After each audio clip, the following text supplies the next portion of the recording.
안녕하세요. 지구과학 읽어주는 유쌤입니다. 저희가 지난 19강에서는 별의 다양한 물리량에 대해서 공부를 했었죠.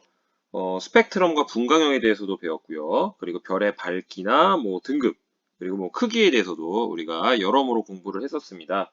이번 20강에서는 지난 시간에 이어서 HR도라고 하는 아주 천문학에서 가장 기본이 될 수 있는 그래프하고 별의 종류에 대해서 공부를 해보도록 하겠습니다.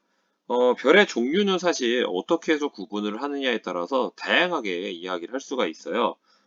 저희가 이제 이번 강에서 배우게 될 별의 종류는 사실상 앞으로 학습하게 될 별의 진화 과정에서 나오는 다양한 별의 특성들을 갖고 있는 종류가 되겠습니다. 다만 거기에서 어떻게 진화가 된다라는 것만 일단 제외를 하고 각 별 단계에서의 특성을 이번 시간에 먼저 배우도록 하겠습니다. 그리고 이후에 다시 구체적인 별의 진화 과정에 대해서 학습을 해보도록 하겠습니다. 우선은 성간 물질부터 나왔어요. 사실 성간 물질은 별이라고 할 수는 없죠. 성간 물질은 뭐냐면 우주 공간에 분포하고 있는 기체와 티끌입니다. 그래서 이 자체는 사실은 별은 아니지만 성간 물질에서부터 별이 형성되기 시작해요. 그래서 이 자료에는 성간 물질부터 제시를 했고요. 성간 물질은 사실은 G2에서 또 한번 자세하게 나오거든요. 근데 여기서는 그냥 간단하게 소개만 합니다. 대표적으로 이제 비교를 해보면 10K 정도 굉장히 낮은 온도죠. 그래서 저온이고 고밀도인 거대한 분자원이 있어요. 이제 분자 상태로 되어 있습니다. 온도가 낮아서. 근데 얘는 온도가 낮기 때문에 분자의 운동 에너지가 굉장히 작아요. 그러니까 이런 경우에는 중력적인 수축에 의해서 별 탄생이 가능합니다. 자, 반면에 요거보다 100배 이상 큰 100K 이상의 고온의 중성수소 원자온 기체의 높은 분자 운동 에너지를 갖고 있죠. 온도가 높으니까. 자, 그런 경우에는 중력 수축에 의해서 별이 탄생하기가 굉장히 어렵습니다. 입자들이 워낙 활발하게 움직이기 때문에 오히려 압력이 커서 그렇습니다. 그래서 성간 물질이지만 모든 성간 물질에서 별이 생기는 건 아니에요. 어디에서 생긴다? 네, 일단 온도가 낮아야 되고요. 밀도가 높아야 됩니다. 그런 조건을 충족하는 거대한 분자원에서 별이 만들어질 수 있다는 겁니다. 자, 그럼 성간 물질이 있었는데 방금 얘기했던 것처럼 저온이고 고밀도에서 중력이 커서 수축이 가능한 상태가 되면 자, 그 다음부터 우리는 보통 별이라고 부르기 시작하는데요. 그렇게 생성된 초기의 별을 우리는 원시별이라고 부릅니다. 자, 원시별은 정의가 일단 중력적으로 수축을 해야 합니다. 수축을 하고 있어야 되고요. 그리고 수소 핵융합은 없다. 수소 핵융합이 없어야 됩니다. 그런데 수축하고 있기 때문에 뭐가 바뀌어요? 밀도가 증가한다. 이렇게 볼 수 있습니다. 지금 밑에 있는 그림이요. 별이 탄생하는 지역을 찍어 놓은 거예요. 그래서 이 경우에는 잘 보시면은 별이 어떻게 형성이 되고 있는지 또 별이 실제로 있는지에 대해서 관측하기가 굉장히 어렵습니다. 자, 여기에 원시별의 단계예요. 자, 그런데 얘가 계속해서 수축을 해요. 자, 그러면 수축하다 보면 어떻게 되죠? 중심부가 점점점 온도가 올라갈 거고요. 그의 영향에 따라서 표면 온도도 계속적으로 상승을 하게 돼 있죠. 자, 그러다가 표면 온도가 약 1000K 정도가 돼요. 그러면 이때 비로소 가시광선이 방출되기 시작합니다. 이 가시광선이 방출되기 시작했다는 것은 이론적으로만 본다면 우리 눈으로 볼 수 있게 되었다는 뜻이에요. 왜냐면 그 전에는 가시광이 나오지 않아요. 온도가 낮으니까. 그러니까 우리가 관측을 해도 볼 수 없다는 거죠. 다른 파장으로 보지 않는 한. 그러니까 우리 눈으로는 안 보여요. 자, 물론 이론적이라고 그랬습니다. 왜냐하면 실제로는 어떻냐? 어렵습니다. 왜? 워낙 밀도가 높은 분자원 내부에 존재하기 때문에 전주계열성 그렇게 밝지 않아요. 별처럼 밝지 않아요. 그러니까 관측이 굉장히 어렵고요. 사실상 안 보입니다. 자, 그런데 이제 전주계열성이 있고 앞에서 원시성이 나왔잖아요. 여러분 약간은 혼동이 있을 수 있는데 사실 전주계열성은 원시성 다음 단계가 아니고요. 원시성은 중력 수축을 하고 있는 단계에 들어간 거예요. 다만 핵융합을 하지 않고 있기 때문에 주계열성에 도달하지 못한 거죠. 자, 근데 전주계열성은 원시성처럼 수축을 하고 있어요. 그런데 그 중에서 가시광선 방출이 시작되면 그때부터 전주계열성이라 부릅니다. 그러니까 마치 전주계열성은 원시성 단계의 일부라고도 볼 수 있는 거예요. 완벽하게 일치하지 않을지라도 거의 유사합니다. 그러니까 전주계열성은 결국 중력 수축을 하고 있기 때문에 원시성이기도 한 거예요. 자, 그렇게 헷갈리지 않게 구분하는 기준이 다른 겁니다. 자, 그러면 이제 다음으로 나오는 게 바로 주계열성이죠. 이 전주계열성이라는 말 자체가 주계열성 전이란 뜻이에요. 자, 그럼 주계열성은요, 이 두 가지를 만족을 해야 되는데, 수소 핵융합을 해야 되는데 어디서 했느냐? 자, 별의 중심부에서 수소 핵융합을 해야 합니다. 근데 수소 핵융합 우리가 자세하게 다음 강의에서 하겠지만 10의 7승 K가 넘어야지만 할 수 있어요. 그러니까 굉장히 중심의 온도가 올라간 거죠. 어떻게 해서? 오직 중립수척을 통해서 중심부 온도가 그만큼 올라가야지 비로소 주계열성에 도달할 수 있는 겁니다. 자, 그 다음에 또 한 가지 특징은요. 크기가 일정해요. 정역학적 평형 상태에 이르러야만 합니다. 그래서 이 주계열성이라고 우리가 부르려면 중심부에서 수소 핵융합을 해야 되고요. 일정한 크기가 정역학 평형 상태에 도달했기 때문에 유지가 되어야 하는 그 상태, 이 두 가지를 모두 만족하는 것을 우리는 주계열성이라고 부릅니다. 그럼 이게 영년 주계열성은 뭐냐면 영어를 보시면 아시겠죠? 제로 에이지 메인 시퀀스예요. 나이가 빵살이라는 얘기죠. 그러니까 주계열에 막 도달한 별을 우리는 영년 주계열성이라고 특별히 구분지어 이야기를 하고요. 이때부터 보통 별의 나이를 계산을 합니다. 왜냐하면 그 전 단계는요. 주계열성의 기간에 비해서 굉장히 짧아요. 그리고 관측하기도 힘들어요. 그렇기 때문에 보통 별의 나이는 주계열성에 도달한 다음부터 계산을 한다라고 생각을 하시면 되겠습니다.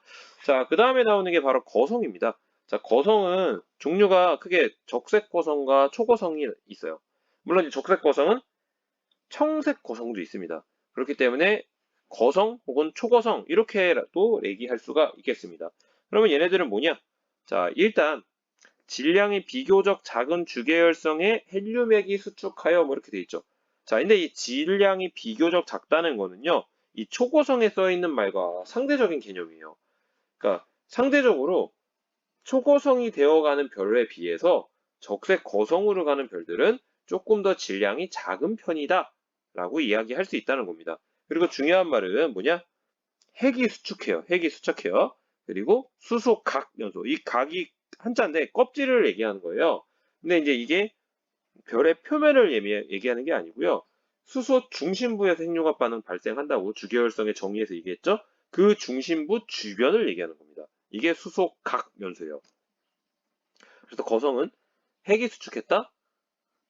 수소 각 연소가 시작됐다. 그러면 적색 거성의 단계로 갑니다. 자, 그러면 이 적색 거성은 또 어떤 특징이 있냐면 거성이라는 것 자체가 큰 별이라는 뜻입니다. 자이언트 들어갔죠?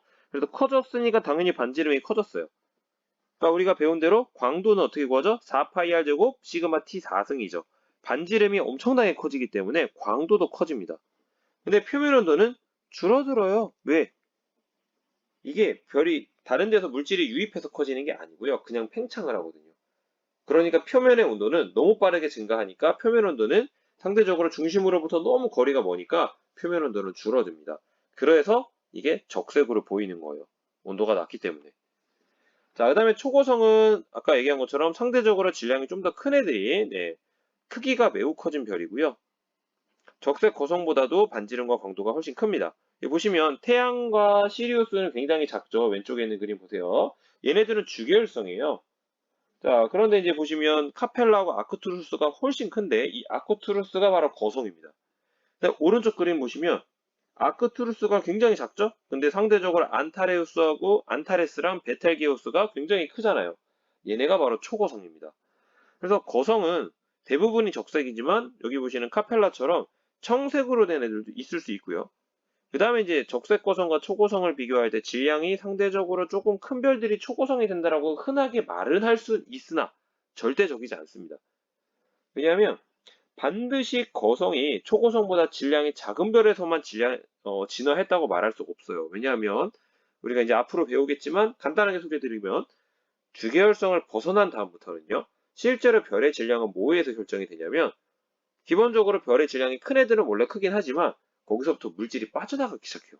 그러니까 얼마나 물질을 잃어버리게 되느냐에 따라서 질량의 어떤 상태가 달라질 수가 있습니다.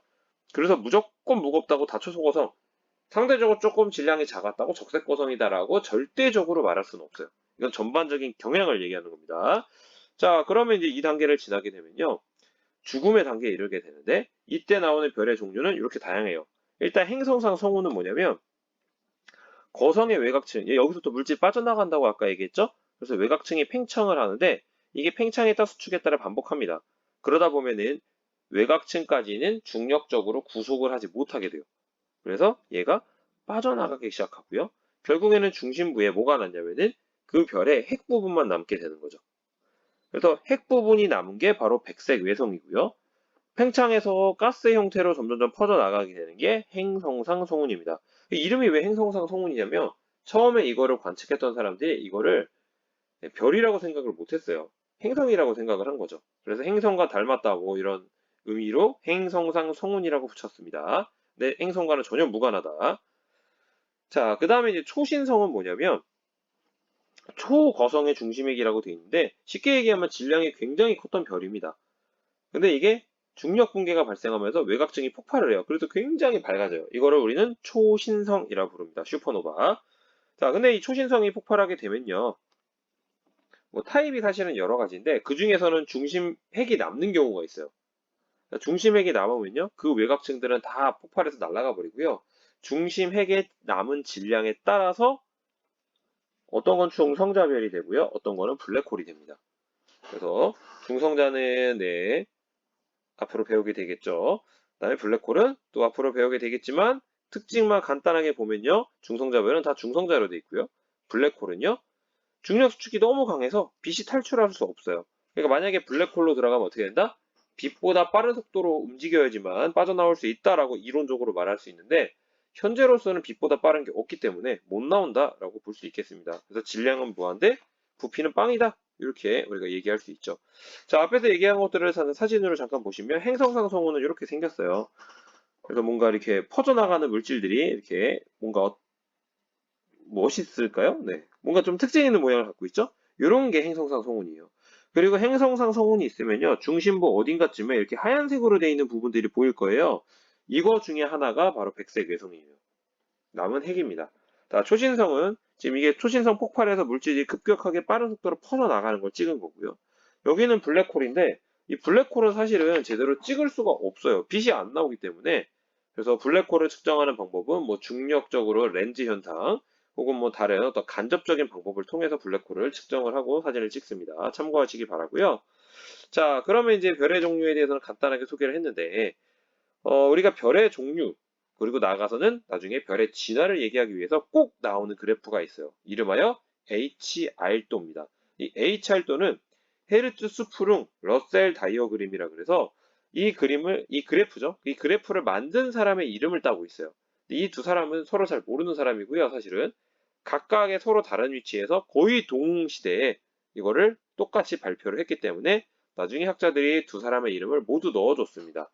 근데 이 HR도는 결국 뭐냐면 별의 표면 온도와 광도와의 관계를 나타낸 그래프라고 할 수 있어요. 그래서 이제 가로축에는 뭐가 들어가냐면 표면 온도, 지금 그림에 있는 거죠. 표면 온도 들어가 있고요. 그다음에 여기 O, B, A, F, G, K, M 써 있죠. 분광형이 들어가 있고요. 그다음에 원래 G1에서는 색지수를 배우지 않기 때문에 색지수를 쓰지 않지만 사실은 HR도 하면은 네, 온도에 관련된 것들을 다 얘기할 수 있어요. 그래서 가로축에는 제가 다양하게 이렇게 세 가지를 썼지만 간단하게 얘기하면 뭐다? 온도축입니다. 온도축. 표면 온도 당연히 온도와 관련이 있고요. 분광형 온도에서 결정이 돼요. 색지수 마찬가지죠. 색지수 지난 강의에서 이미 얘기를 했죠. 색지수가 뭐다? 네, 등급의 차이입니다. 그래서 보통 B 빼기 V 이렇게 쓴다 그랬죠. B 필터, V 필터로 봤을 때 등급의 차라고 했습니다. 네, 이것도 온도하고 관련이 있다고 했죠. 그래서 어떤 걸 써도 돼요. 물론 이제 지구가 원이라는 어떤 범위만을 갖는다면 색지수를 가로축에는 쓰지 않을 겁니다. 하지만 여러분들이 이것까지 알고 있다면 훨씬 더 손쉽게 해석을 할 수 있고 이해할 수 있기 때문에 저는 색지수를 넣었어요. 그래서 색지수까지도 활용할 수 있다라고 보시면 되겠고요. 자, 세로축에는 여기는 광도로 되어 있는데 사실은 세로축은 뭐냐? 밝기축입니다. 밝기축. 그러니까 밝은 거, 밝기를 나타내는 모든 물리량이 들어올 수 있어요. 그러니까 광도도 가능하고요. 등급으로 치면 절대 등급 가능하고요. 관측한 값을 그대로 쓰게 되면요. 이거를 겉보기 등급으로도 표현할 수 있습니다. 그래서 굉장히 다양한 방법으로 할 수 있는데 결국 가로축은 온도축이다. 세로축은 밝기축이다. 요거만 기억을 해 주시면 되겠습니다. 자, 그 다음에 이제 마지막으로 이 그림을 보시면요. 축이 좀 특이한데 일단 밝기 증가라고 되어 있는 거는 밑에서부터 위로 올라가니까 이거는 우리가 쓰는 수학적으로 쓰게 되는 그래프랑 일치해요. 뭐 어려울 게 없어요. 하지만 지금 표면 온도를 보세요. 표면 온도는 어때요? 왼쪽에서 오른쪽으로 증가하는 게 아니라 오른쪽에서 왼쪽으로 증가하고 있습니다. 자, 이거는 이제 그림을 그렇게 그리기로 약속을 했기 때문에 나타나는 거고요. 실제로 그러다 보니까 O형이 왼쪽, M형이 오른쪽으로 가는 뭐 이런 식의 형태의 분포를 갖고 있다는 거. 자, 온도가 왼쪽으로 갈수록 증가한다. 요거만 조심하시면 돼요. 여러분들이 워낙 수학 시간에 쓰는 것과 익숙해져 있기 때문에 반대로 되어 있는 걸 순간 헷갈릴 수 있습니다. 자, 그러면 그러니까 HR도 상에 우리가 앞에서 나왔던 별의 종류들을 조금 배열을 해보죠. 자, 지금 그림 보시면 이렇게 왼쪽 위에서 오른쪽 아래로 내려가는 요 영역을 우리는 주계열성이라고 불러요. 그 다음에 적색 고성과 초고성은 어디 있죠? 네, 오른쪽 위에 있습니다. 그리고 왼쪽 아래 보면은 백색 외성이죠. 백색 외성. 이렇게 우리가 HR도상에서 위치를 표현할 수가 있어요. 자, 우선으로 주계열성부터 한번 얘기해 볼게요. 자, 주계열성은 아까 얘기한 것처럼 좌상단에서 우하단으로 분포를 하고요. 얘의 기본적인 특징은 관측되는 별들의 90% 정도가 다 주계열성입니다.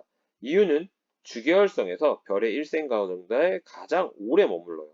그래서 단순하게 계산해 보면 약 90% 정도가 주계열성이다. 관측되는 것들 중에서 이렇게 볼 수 있고요. 그 다음에 이제 좌상단, 지금 스피카가 있는 쪽이요. 프록시마나 태양이 있는 쪽보다 어떤 특징을 갖고 있느냐? 네, 그래프상의 축을 읽으면 되죠. 일단 뭐가 높아요? 표면 온도가 높아요. 왜? 이 스피커 같은 경우에 보시면 2만 K죠? 오른쪽에 프록시마는 요만큼밖에 안 되고 태양은 6천 K밖에 안 됩니다. 그러니까 왼쪽으로 갈수록 온도가 높기 때문에 표면 온도가 높고요. 그 다음에 지금 여기 세로축이 절대 등급으로 되어 있는데 우리 배웠잖아요. 등급은 숫자가 작을수록 밝은 겁니다. 왜? 히파르코스가 그렇게 정의를 해버렸어요. 가장 밝은 거 1등급, 어두운 거 6등급 이렇게 해버렸기 때문에 숫자가 작을수록 밝아요. 그러니까 지금 절대 등급 마이너스 8, 마이너스 6, 마이너스 4, 2, 마이너스 2 이런 식으로 내려가고 있죠? 이게 위로 올라갈수록 밝다는 얘기예요. 그러니까 광도도 큰 겁니다.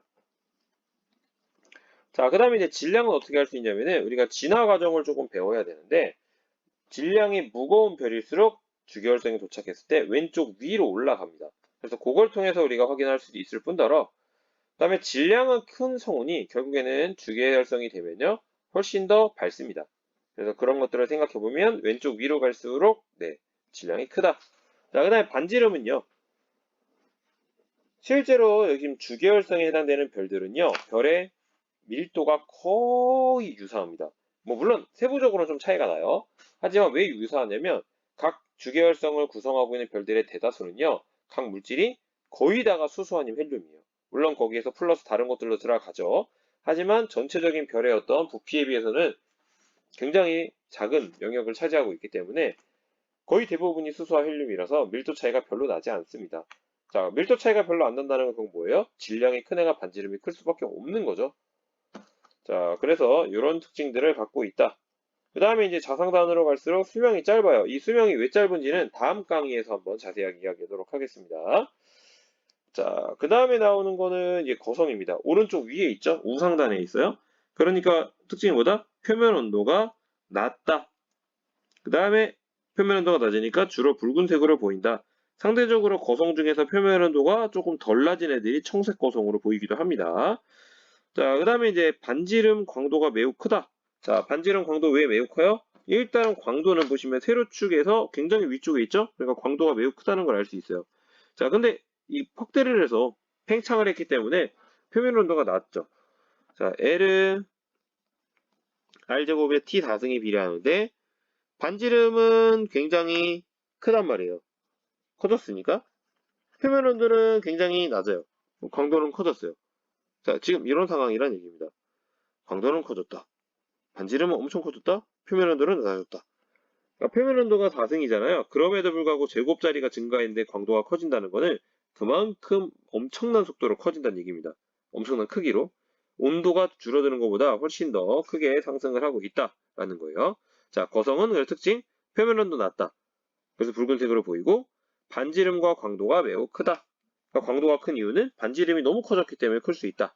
자, 그러다 보니까 특징 중요한 건데 밀도가 작습니다. 밀도가 작아요. 그러니까 어떻게 표현하면 되냐? 표면 온도가 같은 주계열성과 뭐 예를 들어 고성이 있다. 그럼 밀도는 누가 작으냐? 네, 고성이 무조건 작아요. 표면 온도가 같다는 가정하에 들어가면요. 자, 그 다음에 이제 뭐 초고성은 고성보다 위쪽에 분포한다라고 우리가 간략하게 이야기할 수 있겠죠. 자, 사진을 한번 볼까요?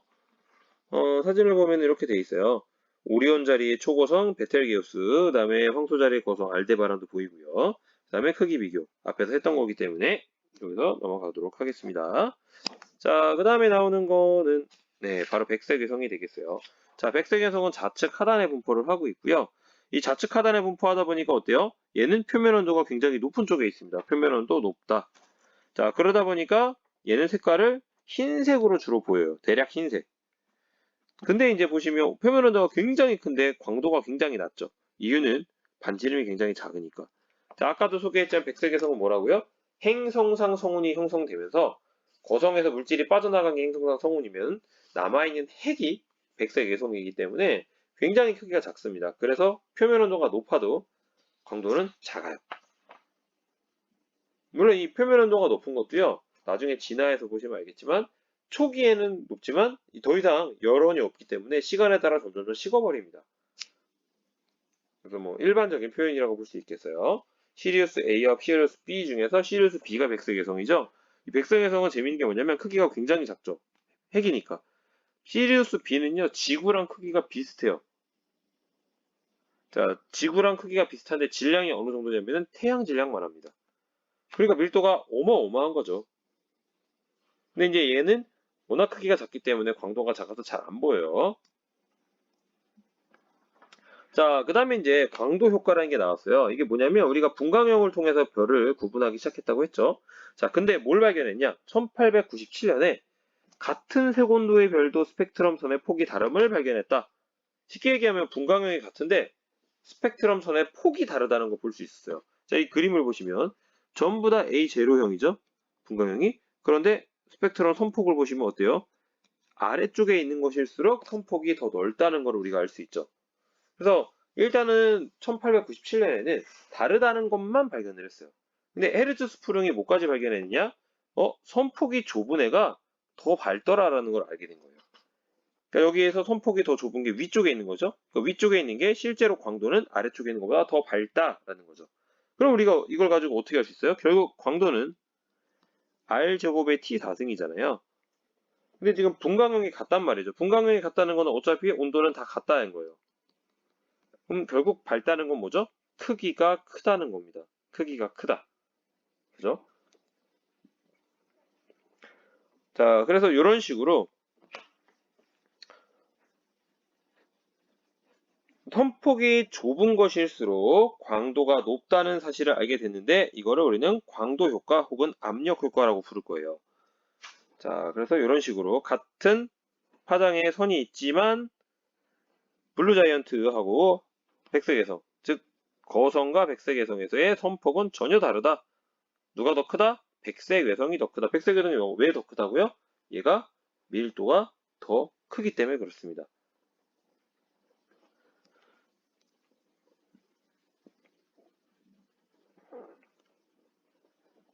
자, 이게 왜 그러냐면 이 선은요, 특정한 파장에 해당되는 선이란 말이에요. 어떤 원소나 뭐 이게 그 원소가 뭐 이온화된 상태든 이온화가 되지 않은 상태든 특정한 원소에 의해서 생기는 선이죠. 자, 그런데 만약에 충돌을 굉장히 많이 하는 경우 어떻게 되나 볼게요. 충돌을 많이 하게 되면 입자하고 입자하고 충돌하면서 에너지 손실이 발생을 합니다. 그러면 걔네들이 결국에는 어떤 일을 만드느냐? 이런 선을 만들 때 파장이 아주 미세하게 달라지는 상황을 만드는 거예요. 자, 그러니까 밀도가 크면 어떻게 되죠? 밀도가 크면 입자들이 많이 있죠? 충돌을 훨씬 더 많이 하겠죠. 그러니까 에너지의 값이 아주 미세하게 달라진 애들이 워낙 많은 거죠. 그러니까 워낙 다양하게 달라지는 건데 그게 관측을 해보면 분리가 돼서 보이지 않기 때문에 하나로 보이는 거고 그래서 선폭이 넓어지는 것처럼 보이는 겁니다. 그래서 이거를 우리는 압력 선폭 증가 혹은 충돌 선폭 증가라고 부르는 거고요. 결국은 선폭이 증가한 애들이 어떻다? 밀도가 더 큰 상태다 라고 우리가 이야기할 수 있다는 겁니다. 자, 그래서 이런 것들을 반영을 해갖고요. 새로운 분류법이 바로 여키스 분류법이에요. 이건 모건 키넌 광도 계급을 이용하고요. 이 광도 계급이라는 게 뭐냐면 별의 종류를 나타냅니다. 우리가 앞에서 초거성, 거성, 주계열성, 백색외성에 대해서 우리가 이야기를 했어요. 그럼 우리가 어떻게 표시를 하냐면 초거성은 1번, 그 다음에 거성은 3번, 주계열성은 5번, 백색외성은 7번이고요. 각각의 중간의 숫자들은요, 그 중간에 애매한 성격을 갖고 있는 애들을 배열을 합니다.